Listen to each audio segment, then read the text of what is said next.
Tuatapere, and then from that I've sort of shaken them loose and I managed to wake to Wanaka and I got through to the Heart's Gate, the home of the mighty Heart's Eagle, and now I'm obviously on the West Coast, and of course you cannot go to the West Coast without mentioning one common denominator which you always run into when you're on the West Coast.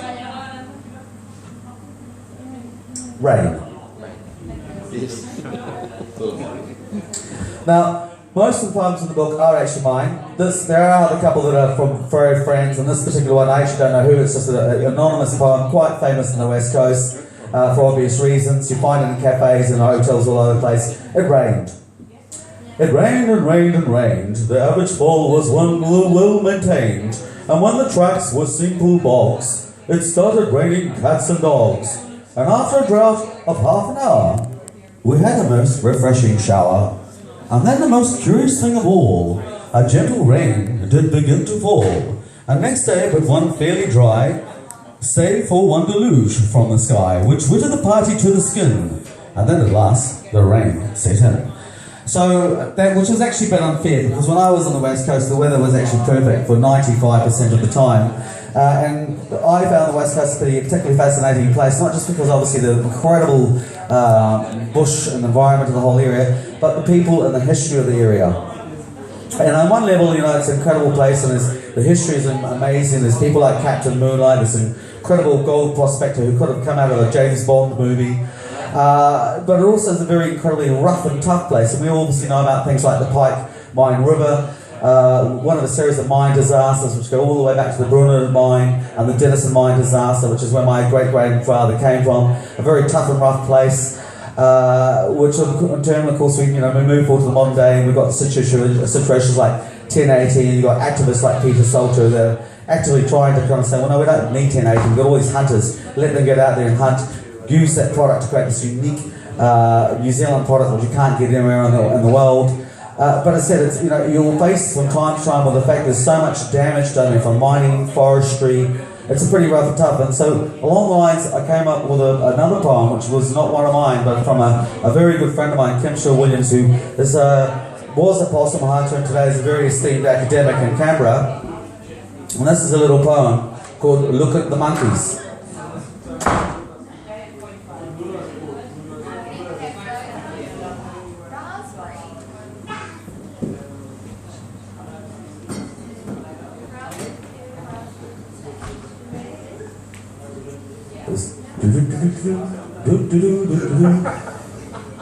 He gets it. Right. Here we are. Look at the little monkeys. And I'm doing this in my best Kim Shaw-Williams voice. Look at the little monkeys. He makes such a noise when he fights with the boys, or plays with his toys, throwing sticks and leaves at the lion, who's as large as life itself and couldn't care less. What a dirty little monkey, so free to shit out of his tree. Never has to dodge or clean up the mess. What a sad little monkey. Purged precariously from birth, living in morbid fear of the snake, slithering up from solid earth. God help him if he ever falls to ground. He'll be chased out of the garden altogether, be running before he learns to walk. Then he'll complain about it forever when he learns to talk. And that's a little of us, the dirty little monkey. From the West Coast, and all we're looking at the rough and the tough and the whole issue of the mining and the gold industry and the cowboy industry, which has been captured very lovely at a place called Paradise, or Cowboys Paradise, where you can actually get out there and actually fire guns. At the same time, it's set on the Hokitika track, so you can actually have this wonderful tourism experience, which is at the same time has a very low carbon footprint. So it's a good example of being able to make $1 at the same time being a good planetary citizen. I found myself first in Nelson, and then I found myself in Wellington, and mostly the people that I was dealing with were artists and innovators, and I got a chance to go to places like Riverstone Community. I got a chance to go and talk to the descendants of Jens Hansen, his son's Hans, and talk with very good friends of mine. Jens was not only the guy that created all the rings that we used in the Lord of the Rings movie, but he was one of this series of pioneering Europeans that arrived in Nelson in the early 70s, and they started to transform how we looked at art in New Zealand. And at that time back in New Zealand, if you went to an art gallery or you went to a restaurant, it was a restaurant served spaghetti bolognese or bacon eggs, and in art galleries were things that had pretty pictures on the wall. Jens and his ilk, people like Shea Zilko, transformed us so that we understood that art wasn't just about pretty pictures on the wall, it was about innovation and design. And that was a conversation which I got to carry on with Greg Broadmoor, who's the digital online director at Widow Digital. Greg very kindly opened up Widow Digital for the day, got to walk around, look at the studio, and he kind of explained to me the whole thing that New Zealand really needs to start changing its way that it looks at what it's doing. We're no longer a country that necessarily exports products and little packages made out of plastic which we put on ships which are then transported to the other side of the world in a world where the petrol prices are going and where through things like free trade we're competing against countries that can undermine us. We've actually got to start to look at our best resource in New Zealand, which is us, the people. And as Greg Broadmoor said to me, he said, the perception is that people think that Peter Jackson makes movies. He says, actually, in fact, Peter is not in the movie industry, he's in the idea industry. So I see this all throughout New Zealand. I see amazing musicians, I see amazing artists who I think actually have got this ability to actually not only sell their wares, but actually capture this unique story and market to the rest of the world, and market something that you cannot find anywhere else.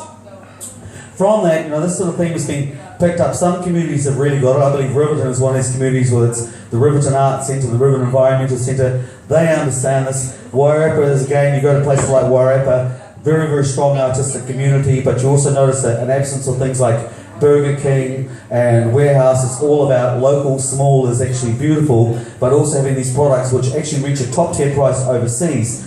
From Wairarapa, if you take it to the kind of fast forward with my trip and we to places like Raglan, they've taken a step further. They've brought that into their communities so that they have it on their radio stations, so they have these strong, powerful community radio stations. They have rubbish ships that actually no longer actually produce. They have zero wastage at the Raglan rubbish ship that produces over $1.6 million, which goes straight back into the economy. So you find these examples in contrast to places when you go to South Auckland. I got landed in South Auckland on a Friday night, and I found, within about 15 minutes I was offered drugs 3 times. And when I was talking to these young guys and I was saying, bro, I've got this and this, I said, what is it you want to do? And they all said in unison, like without being prompted, said, we just want to get wasted. And I looked around, and I looked around all this landscape, and all I could see was Burger Kings and franchise shops. And I went, there's the contrast. One communities are basically investing in the artists and empowering the communities. The other ones are actually disempowering them. But you also kind of get the seeds of it, and you kind of step back a wee bit. And from the Wairarapa, I went through Palmerston, very strong artistic community, but it led me into Wanganui and up through Taranaki. And that was another part of the piece of the puzzle that I saw, because I realised that New Zealand is a land of actually has a lot of warfare, and from the warfare there's been a lot of grief. And you go to places like Taranaki, and you on one level there's this paradox, because you've got people like Karl von Tepsky, who's a sort of great Mario warrior, slayer, man full of heroism, but also a man full of stupidity. You have the great kind of All Blacks culture. You've got the sort of real kind of once as warriors culture. But then on contrast, you've also got people like James K. Baxter. You've got Perry Harko. These people that have actually realised that this story needs to change, and we need to find the power of peace. And from that, I'm going to read you a little poem, which again is not one of my poems. It's from one of my greatest favourite poets. It's James K. Baxter, and this is called Gunner. And I actually mentioned Gunner for one other reason. I was in the Territorials for 6 years, and one of the hats I used to wear was, as a gunner, going to do this, going to do that. So that this poem has a certain degree of resonance with me as well.